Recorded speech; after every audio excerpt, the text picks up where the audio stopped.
Good morning, and thanks for joining us today. My name is Allison Murphy. I'm the Marketing Communications Manager at Offsetters. First of all, I just want to check and make sure that everyone can hear me all right. Can you please raise your hand using the GoToWebinar control panel on the right-hand side of your screen? If you can hear me okay, just use the button there to raise your hand. I see some hands going up, and it looks like just about everyone is with me. Okay, so let's get started. So thanks for joining us for the first webinar in our new educational series. Today's webinar will introduce carbon management for organizations looking to reduce their climate impact.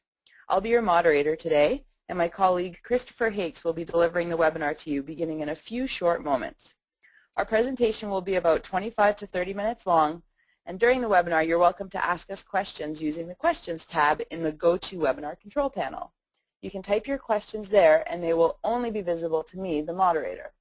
While Christopher is presenting, I can answer questions privately as they come. If we run out of time and I'm not able to get to your question, I'll follow up with you by email shortly afterwards. So without further ado, I'd like to introduce Christopher Hakes, who is the Manager of Client Engagement here at Offsetters. Christopher, over to you. Thank you. Thank you, Allison. So please allow me to add my welcome to Allison's. We're very excited to have you join us this morning. Thank you for taking this time out of what I know is a very busy day for every one of you. The information we're presenting today is aimed towards those people and organizations that are either new to this notion of carbon management or are looking for a refresher on the basics. We recognize we can't cover this rather sophisticated topic in its entirety in under 30 minutes. This is merely the first, therefore, in what will be a series of webinars that we have planned. Subsequent ones will get into more specificity and depth around this subject matter. This one's really looking at the subject from a 30,000-foot perspective. In terms of the agenda, well, we created the webinar in an effort to bring awareness and clarity to a subject matter that is too often construed as complicated and confusing. It really doesn't have to be. Therefore, the presentation will provide the structure through the following topics. Of course, we will introduce you to ourselves and what Offsetters does. We'll go on to define for you what carbon management is and what it's comprised of. Pardon me. We'll go into best practices and trends in the field. We'll demonstrate the business case. We'll then run through the structure around how the process of carbon management typically looks. We'll be touching upon carbon offsets in this section, but the topic really deserves a webinar of its own, which we'll cover in a subsequent time. We'll speak to how to report your results, a critical part of any strategy. We'll get into the opportunities to engage your stakeholders. We'll provide an example of a business that has successfully managed their emissions and are seeing the benefits. Finally, we'll wrap up with next steps and tips on how you can get started. One other point I'd like to make is that Allison and I will cite several different studies in the course of this presentation. So please do contact us if you need any more direct feedback on reading suggestions and how to learn more. So to provide you with a little bit of background on Offsetters, we were founded about 6 years ago by Professor James Tansey, an associate prof at the University of British Columbia's Sauder School of Business, and James continues to work with us today in his role as CEO. We are considered Canada's largest carbon management team and are engaged in projects across this country and overseas, but are physically based here in beautiful Vancouver, British Columbia. Excuse me. In terms of the work we've done, we were the largest initial supplier of carbon offset projects to the Pacific Carbon Trust. This is the Crown Corporation that's responsible for making this province carbon neutral. We were very proud to be the very first carbon offset supplier to the Olympic movement when we worked with the Vancouver Organizing Committee in making the Vancouver 2010 Winter Olympic and Paralympic Games the very first to be carbon neutral. And finally, on the project side, we are the first Canadian firm to co-develop gold standard projects in Africa. But in terms of what we do as a company, we're probably best known for helping both organizations and individuals to understand their climate impact, to create reduction strategies, and then to offset those remaining greenhouse gas emissions. But we do much more than this. On the development front, our sourcing and portfolio teams develop and invest in high-quality offset projects that help to promote the shift to a low-carbon economy. And finally, we work closely with organizations to create programs that enhance value and that bring about real change. This slide features just a few of the corporate leaders that we've worked with to help them to manage their greenhouse gas emissions. As you can see, they come in all sizes and shapes. We kind of move into a bit of a conceptual phase in terms of what is carbon management. Well, broadly speaking, carbon management is a term that we use to define the measurement, the understanding, and the governing of greenhouse gases. It infers a proactive, a considered approach that typically includes clear goals and milestones around how an organization is going to reduce its greenhouse gas emissions. A key first question around carbon management is, of course, why do it? Well, let's first look inwardly. One of the first reasons that firms look at this is simply to reduce their operating costs. And following the undertaking of a carbon footprint, businesses can typically find between 5 and 15% energy savings in their first year, with most investments and reductions having a short payback period. Secondly, and likely the most compelling reason for some groups, is that market research is demonstrating that organizations that engage in carbon management are simply performing better, including financially, than those that do not. And finally, it becomes a powerful rallying point for organizations. A sustainability framework can help to make an organization more engaging to both the existing staff as well as more attractive to potential employees. It's not only senior leadership of top firms that recognize the importance of carbon management. More and more, it's becoming clear that firms with sustainability built into their DNA are attracting some of the best and the brightest talent. As some of you are likely aware, internationally there is quite a bit of action taking place on the GHG or greenhouse gas regulation front. You may be familiar with the European Trading Scheme, or ETS, pardon me, that continues to be the world's largest cap-and-trade scheme. Australia just 2 weeks ago passed their own carbon tax, while China prepares to launch its own program. On the North American front, though, there's been dithering and delay, and Canada's carbon regime is still pockmarked by significant differences from province to province, with some of them taking leadership and others doing nothing. However, despite our dismal federal record, Canadian businesses are taking the lead and recognizing the myriad opportunities that are presented by effective carbon management. Indeed, in Canada, major corporations are recognizing the many risks inherent to polluting fuels and at the same time the opportunities around integrating climate change into their business strategies. Importantly, they have signaled their willingness to disclose their activities even though there is still no regulatory requirement to do so in most jurisdictions. Instead, it prepares them for future regulations such as a carbon tax and regional cap-and-trade schemes. There are also strong competitive advantages.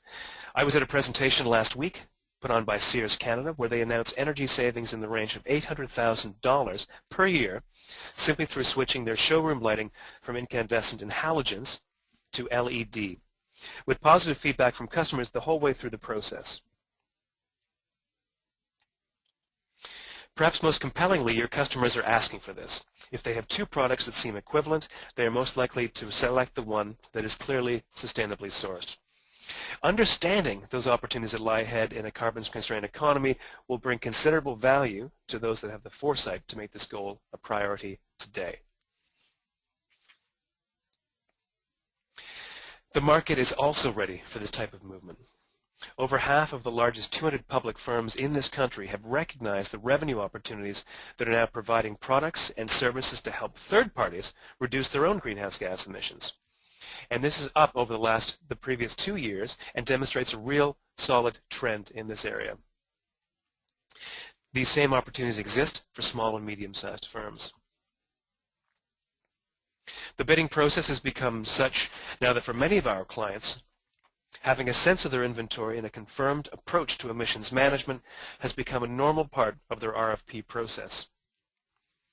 Government agencies and private organizations are both looking to minimize the emissions in their supply chains through simply working with low-carbon suppliers. And finally, savvy consumers are digging much deeper. According to a Leger marketing survey that came out earlier this year, 7 out of 10 Canadians said that eco-friendly statements like ecological footprint and sustainable development are important when they select their products. And they are beginning to understand what these labels really mean and are beginning to ask the questions. Of course, lest we forget, the most compelling reason of all, the world's climate is changing due to the combustion of fossil fuels, and each one of us has both a responsibility and an opportunity to make a difference.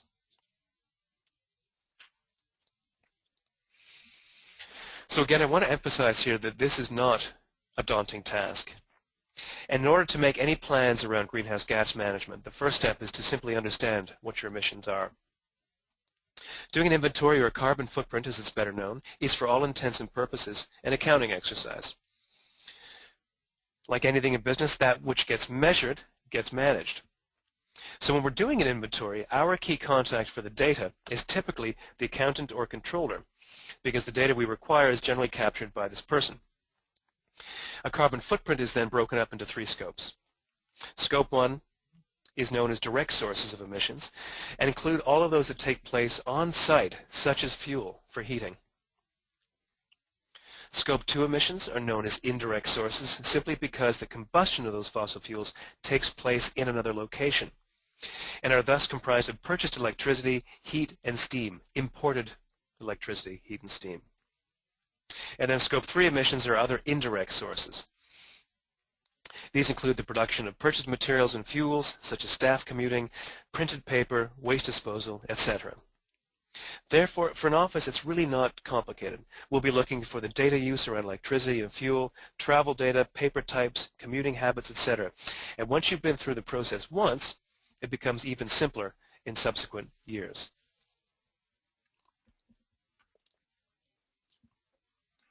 You might next be wondering how those actual emissions are calculated based upon the data that we've just provided you.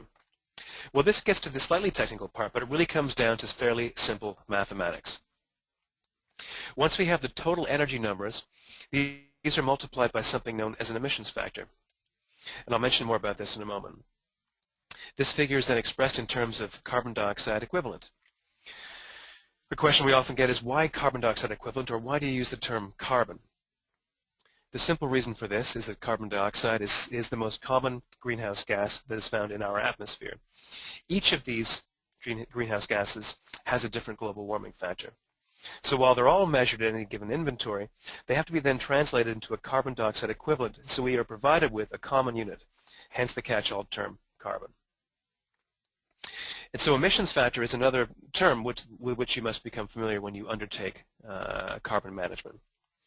An emissions factor is simply a multiplier that represents the volume of greenhouse gas emitted per unit of fuel combusted. For example, you can see on this slide just how gasoline plays out in this equation. And finally, where do they come from? Emissions factors are calculated by government-sponsored research teams such as the GHG Protocol from the World Resource Institute, and they're updated on a regular basis. So the second step, once you've understood your emissions, you can begin to build a strategy around how you can make reductions take place, so therefore you use less energy. Now, there are many different ways to build out the strategy, but one effective means is to identify those key emission sources for your business and target these first.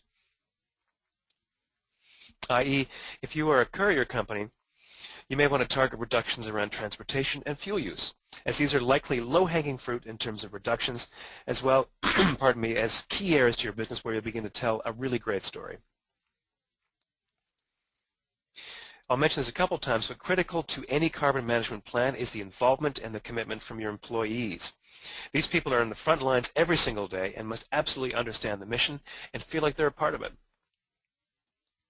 You'll have to set a baseline. It's typically born of your first GHG inventory and will provide a benchmark against which you can begin to measure your progress and savings year over year. You'll develop targets and milestones. Like anything in business, you cannot expect to make progress in the absence of a clear plan, and this is just as true when it comes to your emissions. No one's going to expect your firm to reduce their emissions to zero with our current energy infrastructure. It would simply mean you're out of business, and no one wants that. Instead, you must come up with bold and realistic targets on how much you can reduce your emissions and how quickly. Once it's built into your broader strategic plan, it will simply become second nature to your business. For those emissions you can't reduce, you can also consider buying carbon offsets.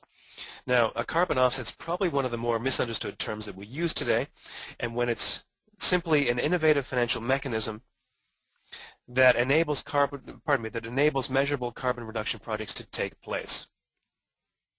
Now, how do you choose which projects? What we suggest is always to look to a high-quality offset project. What's a high-quality offset project? Well, typically they're defined by 3 critical features and hopefully a 4th. I'll get into these right here.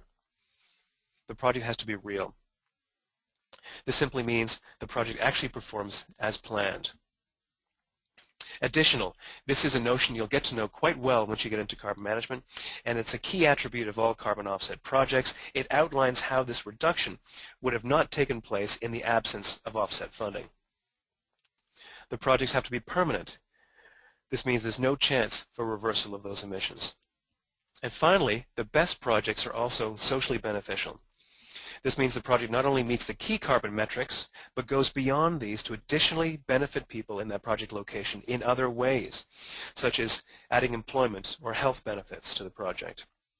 And finally, projects are certified to a recognized standard, and 2 of the best are listed here as Verified Carbon Standard or the Gold Standard, just to name 2. So we've kind of run through the process, but this is a visualization on how it works. So again, the first step in carbon management and on your way to carbon neutrality is to understand. We've talked about this, about how we'll see your utilities data. We'll understand how your fuel use is developing, how you travel, what kind of paper you use, the waste that you create.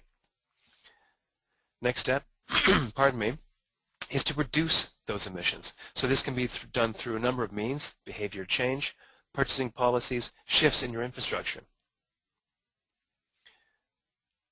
Thirdly, you can offset the balance with high-quality carbon credits. And this ostensibly makes your business carbon neutral. Now, best practices also include reporting publicly on your emissions and your offset purchases. But once you've taken these steps, you've effectively neutralized your emissions for that year. You have to recognize that carbon management is an ongoing process. It doesn't end after that first year. You're still emitting greenhouse gases, albeit hopefully reducing them, but this is how the process or the offset investment cycle typically looks. You've calculated your unavoidable emissions. These are usually such things as flights and travel, and these are expressed in terms of tons of emissions. You invest in high-quality offsets that align with your company's mission and goals, and that investment transfers to bring about emissions reductions in another location. These emissions reductions are known as carbon offsets and are permanent emissions reductions that have taken place due to a given project. And then finally, these tons of reductions are a commodity and are sold only once, and then they're retired permanently on behalf of your organization or as an individual. I think the best way to get your head around what a carbon offset project looks like is to be exposed to one actual project. And the one we've highlighted here has enabled the spread of efficient wood-burning cook stoves to institutions and families in and around Kampala, Uganda. More than 95% of Ugandans rely on wood for cooking. Now, this is typically charcoal or wood for urban households and just wood for those that live in rural areas. The current stoves used for cooking have low efficiencies, and this increases the amount of fuel wood required to prepare a meal. However, the new stoves that you can see in the picture utilize a very simple technology that increases combustion and retains heat. Without offset funding, this project simply would not have been viable. The new stoves are too expensive for most families and institutions. The aim of the project is, therefore, to reduce the stove price to an affordable level, to promote it for widespread dissemination, and to improve the technology through continuous research and development. Now, field tests have shown this new stove to reduce that wood consumption by more than 50% when compared to traditional technologies. The project therefore can dramatically reduce deforestation in those locations while at the same time reducing emissions from the cooking process itself. In addition to that prime reduction of GHGs, the amount of particulate matter released by these new stoves is also much reduced. It therefore reduces the indoor air pollution and the illnesses associated with this. So these are just some of the co-benefits that we mentioned earlier. These projects can have really powerful impacts. So to summarize some of the benefits of becoming carbon neutral through offsetting the balance of your emissions, it allows you to demonstrate the responsibility that your organization is proactively managing your emissions. You can achieve carbon reduction targets in a really cost-effective way. If efficiencies in your business come at a cost of more than $20 per ton, for example, then offsets can make a really great deal of sense. It can help you to meet best practices in the industry and stand up to the scrutiny of the growing number of firms that are looking carefully at their supply chain. And finally, it helps you to tell your own story in a really effective manner. By offsetting with projects that echo your own firm's culture and its mission, the narrative you create around carbon management can be very powerful indeed. Now we're going to move into the engagement side of things. Your various stakeholders have to be considered as a part of your management scheme. All of the work you've done to this point won't get traction if you can't spread the word and share the narrative of your journey among your various stakeholders. So looking internally, you're going to need the commitment of the executive team to demonstrate that emissions management is central to the future of this company. Facilities have to be on board because the many initiatives that you could fall directly on their shoulders, such as infrastructure shift. Local champs. You know, it's really hard to gather data from remote locations, so local champions are needed to eliminate the impression that carbon management is simply an HQ idea. Breaking goals down by business unit levels can really generate enthusiasm, participation, and commitment. You'll need an action group. Call it a green team, sustainability group, whatever. A group of really keen people needs to be leading this initiative so it can live and breathe somewhere in your business. And having a small group of internal champs is really important. On the external front, be transparent. We can't emphasize this enough. Don't let perfect be the enemy of good. Your clients and stakeholders should be engaged early, tell them of the journey that you've begun, and leverage your media to guide them along it. But be honest. Beyond simply posting on your website, you can reach a much broader audience by advertising your activities in the public domain. There are myriad ways to broadcast this information, so consider public venues such as the Carbon Disclosure Project. We decided to feature Hemlock printers as our case study today to illustrate how this path of GHG management looks and the kind of success that one can achieve. So many of you are probably familiar with Hemlock printers. It's a Vancouver-based firm that began the path of sustainability several years ago. So with this long-standing commitment, they fostered the creation of something called Clean Print BC, which promotes environmental management among printers. For this, they received innumerable environmental awards. Indeed, beyond their reputation for fine work, they are known as the environmental printer, and this has become yet another differentiator for this business. Today, environmental responsibility is built into every decision that Hemlock makes, and as I referred to earlier, so it's gone right into the company's DNA. Now, Hemlock has been measuring, reducing, and offsetting its greenhouse gas emissions, has been carbon neutral since 2008. But the really innovative part of the story, and the part I'd like to highlight, is that in partnership with offsetters, Hemlock launched its own program called called Zero Printing, which is a carbon neutral product. Now, offsetters work closely with Hemlock, using best practices to calculate the carbon emissions from every single stage of the paper life cycle. We went from the forest to the mill to transport, printing, disposal, recycling, you name it. And Hemlock's Zero program allows their clients to offset the emissions from their individual print jobs, rendering each of them carbon neutral. We've gone on to work with Hemlock staff, training their sales teams to help them better understand the climate impact of the carbon emissions and the importance of reducing those. This allows their clients to choose for a small fee to cover the equivalent offset purchase if they would like their print jobs to be carbon neutral and clearly label them as such. So What have the outcomes been? For the 5th year in a row, Hemlock was voted in 2010 as the most environmentally progressive printer in this country, while continuing to produce the high-quality products for which they're known. Within the first 3 months of the Zero program, Hemlock printed over 59 carbon-neutral projects affecting over 1 million printed pieces. And apart from the industry accolades, Hemlock's environmental initiatives have been really great for business. Their carbon-neutral status and green reputation have helped them to land contracts over other top competitors in the printing industry. Pardon me. So I think you probably understand a little bit more about how carbon management works and why it's important for your business. But of course, the critical first step is how to begin. Now, this is going to be different for each one of you depending on where you are in that journey. Again, the first step is to understand. So if you don't yet feel comfortable, please look to resources, including on the Offsetters website. You know, we recognize it's hard to stay current in this area. We are getting up to date every single day on what's shaping up. So expect to continue with your learning once you begin. For those of you that are new, the model and process are similar for all company sizes. If you need help to build your own case around carbon management, please do contact us for support. Please remember, carbon management is to be viewed as an opportunity in what will soon be a normal and really positive part of your business. Thanks again for joining. I'm going to pass you back to Allison. Thanks, Christopher. And thanks to everyone for joining us today. We hoped you enjoyed our introduction to carbon management.